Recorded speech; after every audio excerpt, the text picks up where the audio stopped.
ናይ ስጋ ዝምድና ዘይብልኩም ሓቢርኩም ዝዓበየ ሰብ እንተፍቂርኩምዎ እንታይ ጸገም ኣለዎ? ናይ ለምዓንቲ ፊልምና ብሕቶ እዩ ዝጅምር። ኣነ ብዝኻልክዎ መጠን ብሉጻት ዝብሎም ፊልምታት እናመረጽኩ የቕርበልኩም ኣለኹ። ናይ ለምዓንቲ እውን ኣዝያ ብልጽቲ ዝበልኽዋ ዘቲርስሚ ዝተሰየመት ፊልም ሒዘልኩም መጺአ ኣለኹ። ንስኹም እውን ነቲ ቪድዮ ላይክ ንቻነልና ድማ ሳብስክራይብ ብምግባር ጀምርዎ እናበልኹ ናብ ፊልምና ከሰጋግረኩም። ፊልምና እንትጅምር ኒካ ዝተባህለት ሓንቲ ንእሽተይ ቆልዓ የርእየና። ምስ ቤተሰባ ኣብ መኪና ውሽጢ ብድሕሪት ኮፍ ኢላ ኣቦኣን ኣዲኣን ኣብ ቅድሚት ኮይኖም ይጓዓዙ። እታ መኪና ክገንሓ ዝነበረ ናይ ኒካ ኣቦ እዩ። ኒካ ንኣቦ ኣብ ወረት ትሕዘሞ ብምዝንጉዕ ምኽንያት ምስ ሓንቲ ዓባይቲ ሰሓቢት መኪና ይጋጨ። ካብቲ ሓደጋ ብህይወት ዝተረፈት ኒካ ጥራይ እንትኸውን ድሕሪ እቲ ቀብሪ ኒካ ንባዕላ ኣብ ሓደ ህፃውንቲ መዕበዪ ትካል ትረኽቦ። ናይቲ ህፃናት መዕበዪ ትካል ዋና ሓላፊት ምስቶም ካልኦት ቆልዑ ኮይና ንኒካ ትቐበላ እሞ ካብኡ ኒካ ናይ ውልቀ ኢላ ዝተሓስቦም ነገራት እታ ሰበይቲ ትወስደላ። ናይ ክሳዳ ሃብል እውን ትወስዶ። ካብ ኣዲኣ ዝተውሃባ ብሕታዊ መዘከርታ እንትኸውን ኒካ ነታ ሰበይቲ በጃኻ ሃብል ናይ ኣደየ መዘከርታ እዩ ኢላ ክትልምና ትፍትን። እታ ሰበይቲ ግን ራይጅል ንዝተባህለ ቆልዓ ትእዝዞ። እቲ ቆልዓ እውን ቀሪቡ በቲኹ ይወስዶ። ዳሕራይ ድማ ኣደላይ ንዝተባህለት ቆልዓ ንኒካ ክፍላ ተርእያ። ኒካ ከዓ ኣብዚ ጸኒሕ ኸዲኸ ኢላ ንኣድላይን እንትሓታ ኣድላይን ድማ እወ ጸኒሐ እየ ብዙሕ ግዜ ስለ ዝሓምም ግን ንዓይ ከዕብዩ ዝወስድኒ ሰባት ክሳብ ሕጂ ኣይረኸብኩን ትብላ። ኒካን ኣደላይን ኣዝየን ዝፋትያ ይዕርኽቲ ይኾና እሞ ዝተፈጥረተ ትፍጠር ሓዲአን ንሓዲአን ኣብ ጎና ኮይና እቲ ሕማቕ ግዜ የሕልፍኦ። ዓመታት ይቝጸሩ። ካብኡ ድማ ሓደ መዓልቲ ኣደላይን ናብ ኒካ ትመጽእ እሞ እቶም ከዕብዩ ዝወስድኸ ሰባት መጺኦም ኢላ ትነግራ። ኒካ እውን እናመጸት ከም እትርእያ ቃል ኣትያ ዘሕለፈቶ ሕማቕ ግዜ ንምርሳዕ እናፈተነት ናብቶም ከዕብዩ ዝወስድዋ ዝመጹ ሰባት ቤተሰባ ትኸይድ። ናይቲ መዕበዪ ትካል ኣመሓዳሪ እዚ ናይ ፈተና ግዜ እዩ፣ ኣብ ዝኾነ ይኹን ግዜ ተመሊስኻ ክትመጽእ ትኽእል ኢኸ ኢላ ንኒካ ተፈራርሓ። ናይ ኒካ ሓደሽቲ ቤተሰባ ኣናን ኖርሞንን ይበሃሉ። ኣዝዮም ደስ ዝብሉ ሰባት እንትኾኑ ናይ ኒካ ሓደሽቲ ቤተሰብ ንኒካ ሒዞም ናብ ገዝኦም ክኸዱ እንትብሉ ራይጅል ፒያኖ እናተፃወተ ይሰምዕዎ። ንዕኡ እውን ስለ ዝፈተይዎ ክወስዱ ይሰማምዑ እሞ ናይቲ መዕበዪ ትካል ዋና ኣመሓዳሪት ማርግሬት ራይጅል ኣዝያ ኣቸጋሪ ቆልዓ ከም ዝኾነ ትነግሮም። ንሶም ድማ ኣይከብደናን በዓልና ማነጅ ክንገብሮ ኢና ይብልዋ እሞ የእምንዋ። ኒካ ራይጅል ሓቢርዋ ስለ ዝመፀ ንእሽተይ ዝደበራ ትመስል። ኣናን ኖርመንን ሓድሽ ገዝኦም ንኒካን ንራይጅልን ኩሉ ክፍሊ እናዞሩ የርእይዎም። ንራይጅል እቲ ኣብ ሳሎን ዘሎ ፒያኖ የርእይዎ እሞ እዚ ፒያኖ ናይቲ ዝሞተ ወድና እዩ ኢሎም ይነግርዎ። ዳሕራይ ድማ ኒካ ንራይጅል ክትናግሮ ናብ ክፍሉ ትኸይድ። ቀፂላ ከዓ ምዞም ሓደሽቲ ቤተሰበይ ዝኾነ ዓይነት ሽግር ኣይደልን ትብሎ። ራይጅል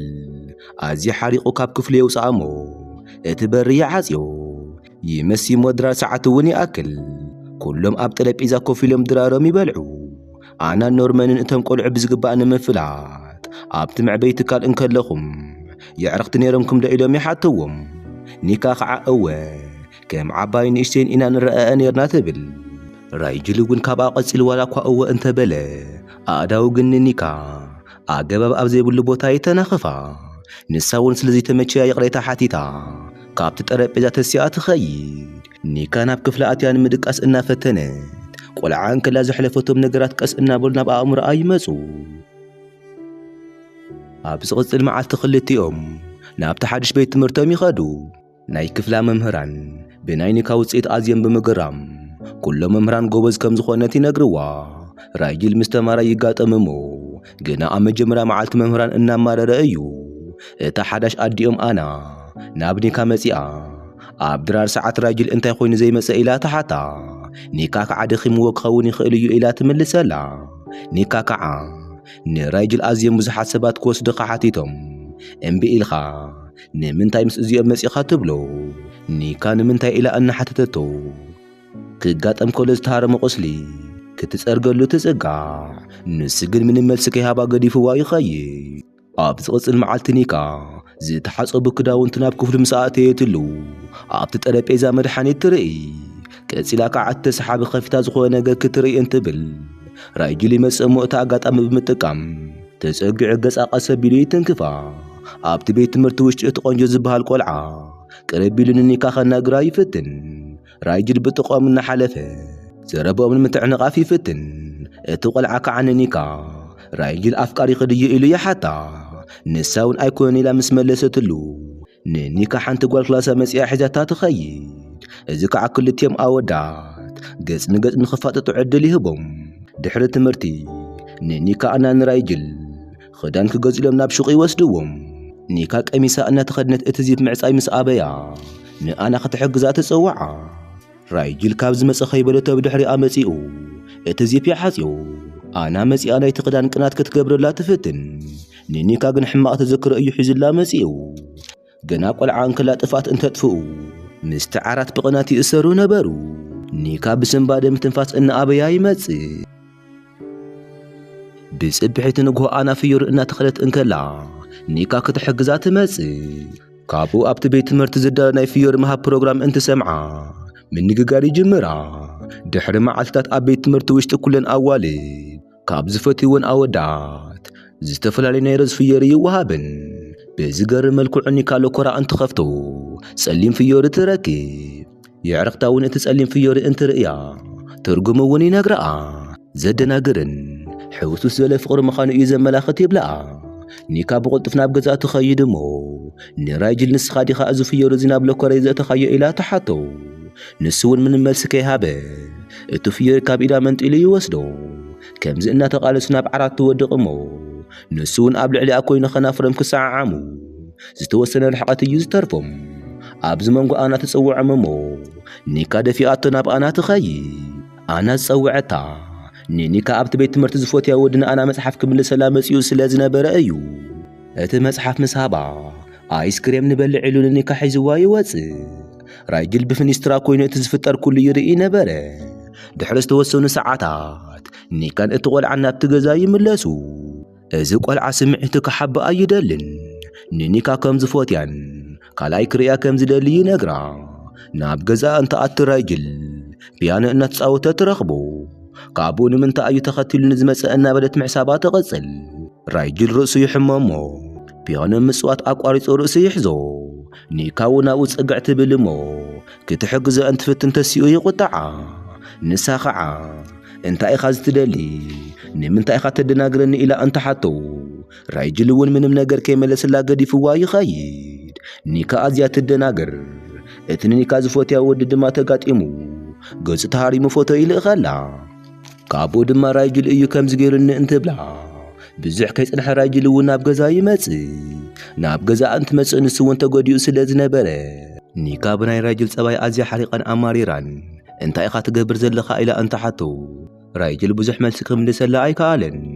ነብሲ ስሒት ናብ መሬት ይወድቕ እሞ ኒካ ክትልዕሎ እናተፈተነት ንኣና ትጽውዓ ኣና ንስብኣይን ብናይ ትራፊክ ሓደጋ ምኽንያት መንገዲ ስለ ዝተዓፀዮም ናብ ገዛ ገና ኣይኣተይን ግን ኒካ ንኣና ስልኪ ደው ኢላ እንታይ ክትገብር ከም ዘለዎ እናተናገረት ብዝኻለቶ ዓቕሚ ንራይጅል ንምንክብኻብ ትፍትን ኒካ ገዲፋቶ ክትኸይድ እንትብል ራይጅል ብዘሎን ዘየለን ዓቕሙ ካብ ጎነይ ከይትርሕቐ ይብላ ራይጅል እቲ ኣጋጣሚ ብምጥቃም ሰውነታ እናደራረዘ ዝረኸቦ ቦታ ክስዕማ ይጅምር ንጎ ኒካ ካብ ምድቃሳ እንተትስብ ራይጅል ሰውነታ ኣገባብ ብዘይብሉ መንገዲ እናሰዓማ ትረኽቦ ከም ገሊላ ደፊኣ ካብቲ ዓራት ትስብ ኣናን ኖርሙን ናብ ገዛ ይምለሱ ንኒካ እቲ ኣብ ቤት ትምህርቲ ዘሎ ዝፈትያ ወዲ እንትድውለላ ኣይህልዕለቶን ኒካ ዝበዝሕ ጊዜ ምስ ዕረኽታ እናሕለፈት ብዝተኸኣለ ዓቕሚ ራይጅል ንዘይምር ኣይኮነ ንዘይምርካብ ትውስን ኒካ ኣብ መንገዲ እናኸደት እንከላ እቲ ዝፈትያ ወዲ ይረኽባ እሞ ንምንታይ ክትርሕቐኒ ዘለኸ ኢሉ ይሓታ ኣነ እኮ ብጣዕሚ እየ ዝፈትየኪ ኣብ መንገና ንራይጅል ኣይተእትዮ ይብላ ኒካ ናብ ገዛ እንትመጽእ ኣና ምስ ዓርካን ምስ ጓል ዓርካን ኮፍ ኢለን ትረኽበን ኒካን ናይ ኣና ጓል ዓርካ ኣብ ተመሳሳሊ ዕድመ ስለ ዘለዋ የዕርኽቲ ክኾና ኢለን የላሊአን ግን ናይ ኣና ጓል ዓርካ ዘይኮነ ሕቶ ተሓታ ከመይ ኢላ ክሳብ 16 ዓመታ ዝዕቢ ከይረኸበት ኣብቲ መዕበይ ትካል ጸኒሓ ኢላ ተሓት ኒካ መልሲ ቅድሚ ምሃባ ራይጅል ይመጽእ እሞ ናይቲ ወረ ኣንፈት ይቕይሮ ኣብ ልዕሊ ድማ በሪ ይንኩሕኳሕ እሞ እንትኸፍቶ ናይ ኒካ ዋና ዓርካ ዝኾነት ኣድላይ እንትኸውን ኒካን ኣድላይን ምስ ረኣየታ ኣዝያ ትሕጉስ ኣና ከይክሕዛ ትመጽእ እሞ ዘሕጉስ ዜና ንኒካን ራይጅልን ትነግሮም ካብዚ ንድሓር ብሕጊ ናትና ደቂ ኢኹም ትብሎም ናይ ኣና ጓል ዓርካ ግን እቲ ነገር ኣይተዋሓጠላን እቲ ዝሞተ ወድኹም ንምትካእ ትጽዕሩ ኣለኹም እንትብል ኣና ከዓ እታ ቈልዓ ብዝተናገረቶ ነገር ንእሽተይ ትሓዝን ሽዑ መዓልቲ ምሸት ለይቲ ኒካ ማይ ክትሰቲ እንትለዓል ራይጅል ፒያኖ እናተጻወተ ትረኽቦ ንልደትካ ህያብ ስለዚ ገዛእኹልካ ይቕሬታ ትብሎ ግንስ ደልዮ ነገር እንተሃልዩካ ዝኾነ ይኹን ነገር ክገብረልካ እየ ኢላ ኒካ ንራይጅል ዕድል ትህቦ ራይጅል እቲ ኣጋጣሚ ብምጥቃም ናብ ባዕሉ የቕርባሞ ኣገባብ ኣብ ዘይኮኑ ቦታታት ክስዕማ ይጅምር ነገራት ብኡ ንከይቐጽሉ እውን በሪ ኩሕኩሓሞ የቋርጽዎም በሪ ዝኳሓኩሐ እቲ ንኒካ ዝፈትያ ወዲ እንትኸውን ስልናት ክምሕሳብ ጠጠው ከብላ ይኸኣልኩን ይብላ ቀጺሉ ክስዕማ እንትፍትን ኒካ ትደፍኦ እሞ ተመሊሳ ናብ ገዛ ተኣቲ ተመሊሳ ናብ ገዛ ምስ ኣተየት እውን ቀጢላ ናብ ራይጅል እያ ተመሊሳ ራይጅል እናበኸየ ትረኽቦ ቀጺሉ ድማ ናብቲ ቈልዓ ከይዲ ይብላ ኒካ እውን ኣይኸይድን ኢላ ተጸጊዓ ተሓቕፎ ኣብ ህይወትኪ ውሽጢ ንዓኺ ዘድልየኪ ወዲ ኣነ ኣይኮንኩን እናበለ ኣብ መንጉኡ ይነግራ ራይጅል ቈልዓ እንከሎ ካብ ኒካ ዝወሰዶ ናይ ክሳድ መጋየጺ ናብ ክፍላ ወሲዱ ይምልሰላ ምሸት ኒካ ኣብቲ ቤት ትምህርቲ ናብ ዝተዳለየ ናይ ዳንሲ ፕሮግራም ትኸይድ እሞ እቲ ንኒካ ዝፈትያ ወዲ ናብ ገዛ ስለ ዝመጸ ይቕሬታ ይሓታ ካብኡ ሓደ ግዜ እንደንስ ይብላ እሞ ሓቢሮም ክድንሱ ይጅምሩ እቲ ዝፈትያ ወዲ ኣብቲ ኒካ ዝሰትዮ መስተ መድሓኒት ኣእትዩሉ ስለ ዝነበረ ንእሽተይ ምስ ደኸማ ተጸቢና ኣብቲ ጥራዩ ክፍሊ ይወስዳ ቀጺሊ ምድኻማ ርእዩ ክደፍራ ይፍትን ራይጅል ካብ ዝመጸ ከይተባሃለ ይመጽእ እሞ እቲ ቈልዓ ካብ ዝገብሮ ነገር ጠጠው የብሎ ካብኡ ኒካ ምንም ከየመናተአት ንራይጅል ከንፈሩ ግጥም ኣቢላ ትስዕሞ ካብኡ ካብ ቤት ትምህርቲ ወፂኦም ናብ ገዛ እናኸዱ እንከለው እቲ ንኒካ ዝፈትያ ወዲ ሕጂ እውን ይመጽእ እሞ መኪኑ ኣብ ቅድሚኦም ጠጠው የብላ ቀጺሉ እውን ሓውን ሓፍትን ኮይንኹም ከመይ ኢሉ ኣገባብ ዘይብሉ ርክብ ይህልየኩም ኢሉ መኪኑ ኣተስዩ የተሃዳድሞም ኣብ ጥቓ ድልድል ስለ ዝነበሩ